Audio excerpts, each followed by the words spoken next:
Good morning. My name is Martin Reincke. I'm an endocrinologist and professor at the Ludwig-Maximilians University in Munich.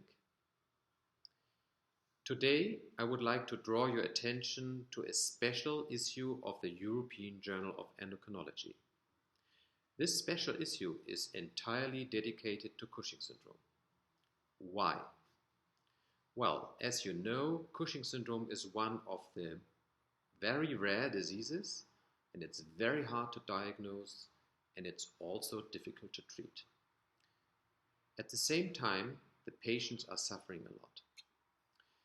It was first described in 1912 by Harvey Cushing, so it's more than 100 years ago, and it took more than 100 years to develop the first drug to treat Cushing syndrome.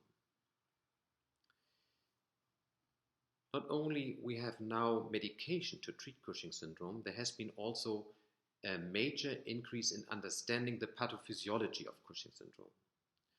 I got involved with Cushing syndrome clinically a long time ago. However, more recently, in the last couple of years, I developed a special interest in Cushing syndrome, and we started a large nationwide patient registry collecting data of hundreds of patients with this rare disease. This was the starting point to organize an international conference here in Munich in 2014, which was called ImproCush, Improving Outcome in Cushing Syndrome. We were happy to host this meeting and invited scientists from around the world, renowned scientists with special expertise in Cushing syndrome. And the proceeding of these meetings has now been summarized in 12 articles which are published in the European Journal. So, a couple of the articles are dedicated to genetics of Cushing syndrome.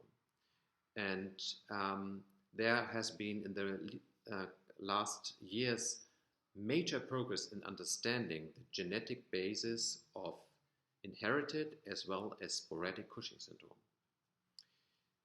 Another part of the special issue is dedicated to diagnosis, including new biochemical tests and new imaging procedures. This is also very fascinating because we now can pinpoint Cushing syndrome much easier than in the past. And the last part of the special issue is dedicated to treatment and comorbidities, which has become a more recent focus, because we know that many patients with Cushing syndrome, although cured from the hypercortisolism, still suffer from comorbidities like metabolic abnormalities and psychological problems. So I hope you find this special issue as informative as I do, and I would be happy if you would become a reader. Thank you very much.